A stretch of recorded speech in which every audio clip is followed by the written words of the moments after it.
So I've got a really special guest with me this evening, and there's so many things I'd love to talk to her about. The Versace dress maybe, playing Diana Payne in Gossip Girl, but not tonight. Elizabeth, thank you so much for making the time. Pleasure. Could you explain why we're here this evening? Yes, I'd love to. We're here because it's October and it's Breast Cancer Awareness Month, and I've been doing this for 30 years, going around the world, raising awareness and funds for breast cancer as part of the Estee Lauder Companies breast cancer campaign. So today we've just had an amazing meeting where we've met a lot of women, influencers, media people, survivors, people going through treatment at the moment, and we've been talking about breast cancer and how it impacts people and what we've been doing, how we've been raising money, the progress that's been made in the fight against breast cancer, the challenges still ahead. So it's a great time of year for really sort of brainstorming and catching people up and being caught up ourselves. And Elizabeth, 30 years, like that is such a long-standing partnership to have had doing this.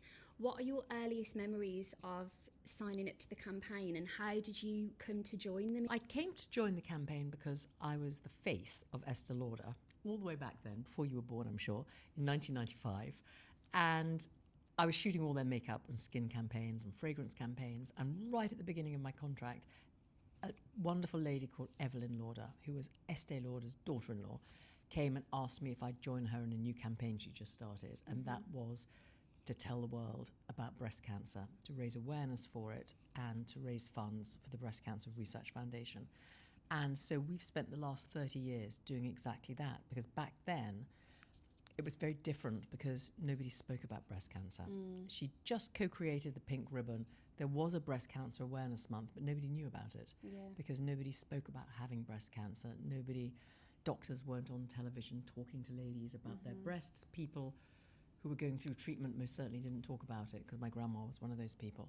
So it was a very different time. And so we've spent 30 years talking about breast cancer and raising funds for research, and also funds for education and other breast cancer services, like helping other charities and helping Future Dreams House in London, and basically spreading the word to different communities and trying to really help as many people as we can. And in that time, Elizabeth, like, as you mentioned, so much has changed and so much has progressed with the knowledge that you have and how breast cancer is treated. But also things have happened, like to think that you started this work before social media was as powerful as it is now. What would you say has been the biggest change that you've observed in that 30 years? Well, not only did we not have social media 30 years ago, I'm not sure we had cell phones. I'm just trying to remember. I'm not sure we did in 95. We were still using landlines.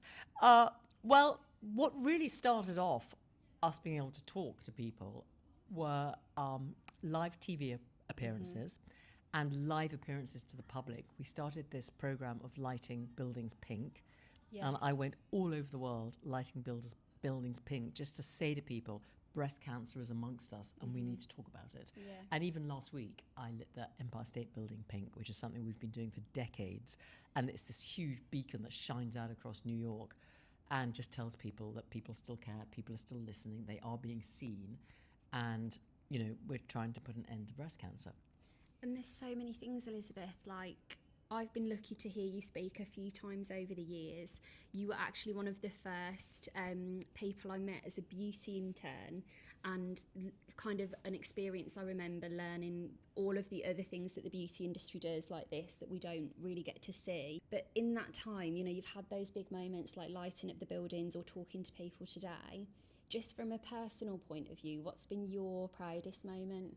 I think that it's when we hear back from individuals who've been helped. Collectively, it's amazing to help. It's great to raise awareness. It's great to raise funds. But I think when one person says, I saw you on Instagram talking about self-checking, I checked and found a lump and I went straight to my doctor and I'm being treated, but they say I'm going to be okay.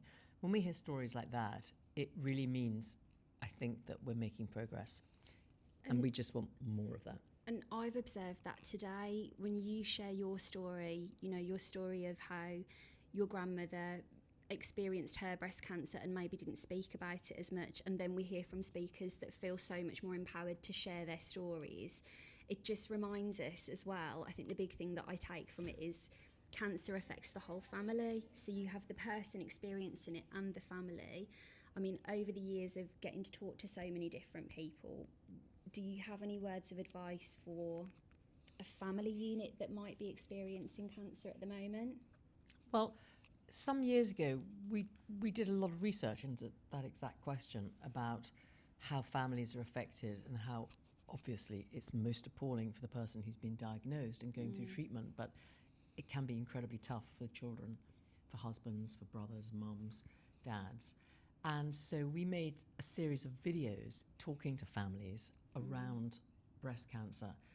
And we learned an awful lot, and I think that information has been used quite a lot too. So we heard from a lot of children, or teenagers, or 9-year-olds, 10-year-olds, and the funny thing is that all of them said that if there was sometimes a time where they weren't involved in the conversation about their mothers and later found out, they were very upset for the time. They knew there was something going on, but they weren't part of that. So a lot of the parents said, we didn't want to worry our kids. We didn't want to stress them about it. We didn't want to make them sad. But it turned out the children were sadder when they knew something was up and they weren't told about it. So that's something that I didn't know until I heard those families say that. But of course, every family is different and everyone's different. And even though, I think the world has learnt so much from people who've had such courage to stand up and tell their stories. But of course, that doesn't work for everybody. And we're very respectful of that. Yeah. And, sometimes people very much in the public eye. Jackie Collins died of breast cancer and she didn't tell her family she had breast cancer. And I think the lovely thing that I loved about this evening is culturally it's different. I loved that you called out that across different cultures it's harder to speak about things. My family are Irish, and Irish people love seeing the happy side of the coin and sometimes sweeping the important things under the carpet. And I think all of those cultural considerations make a big difference. And that is a really lovely thing I got from this evening, that you make sure that you speak to each person about these messages in a way that is going to be the most powerful for them. Yeah, I think so, because I think at the beginning, because there was no awareness anywhere, all we did was try to spread awareness whilst raising money. And then, as I said when I spoke, once awareness is pretty high, we then start to find the people that we actually didn't reach. Yeah. And our message wasn't being heard, and they didn't feel seen and heard themselves. And it has been incredibly valuable to work with these ladies who have been so insightful and frustrated too about the problems they're facing, trying to break through to their friends and families and people they meet in their communities to try to get them to help them spread the word. And it's challenging for some people. For sure it is. And the other thing I think is lovely is that I love that you've touched on that now you're at a point where, because awareness has really increased, it's really about raising funds and doing everything we can to support. And one of the lovely things I know that the Lauder Group do is take some of their icons and make them pink and put the ribbon on them for this time of year. Yes. And I mean, Elizabeth, you look $1 million every time I see. I can't believe you've been on this morning today and had this busy day, and yet I dread to think what I'm going to look like sat next to you, because you just look amazing. I don't think so. Thank you. If someone is like wanting to treat themselves, if they've watched this and thought, you know what, I want to make a contribution, I'm going to get something lovely from one of the Estee Lauder pink ribbon things to treat myself, what would be your personal pick that over the years you love? Well, we've got a lot of products in what we call our pink ribbon collections. Yes. Where it means that a part of what everybody spends goes straight to the Breast Cancer Research Foundation.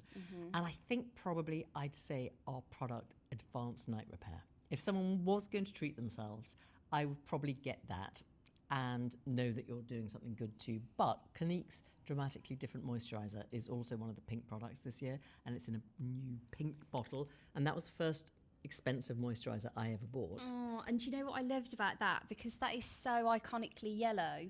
It's really striking that they've turned it It's pink. hot pink. Yeah, that's a lovely So one. those are two great products. I mean, we've got great hand creams and really lovely stuff, but those two are secretly my favourite. Well, if it's good enough for you, Elizabeth, Oh. it is good enough for me. All jokes aside, it's so lovely to have kind of the time to hear about why all of these things are important and why we need to be having these conversations. For anyone that takes away from this that, okay, they need to be more aware, they need to check their breasts, they want to understand what you're doing more, where would you say is the best place that they can find more information and learn about the campaign? I think if they go to the Estee Lauder Companies website, which is elcompanies.com, and they have a special breast cancer section, and in that they can learn a lot. They can watch Dr. Zoe's video, which talks She was about, lovely. I she's the enjoyed meeting best. her. She She's was really absolutely nice. brilliant. But well, her self-check videos up there, and there's a lot of other information there, including risk assessment tests that you can take for yourselves. It'll ask questions like, is there breast cancer in your family? Yeah. Do you drink a lot? Do you smoke? Everything that can just calculate your risk factors, genetics and stuff. So I would head to that website and have a look. Amazing. Elizabeth, I know you've had a really busy day. Thank you so much for taking the time. It means a lot to me. Thank you.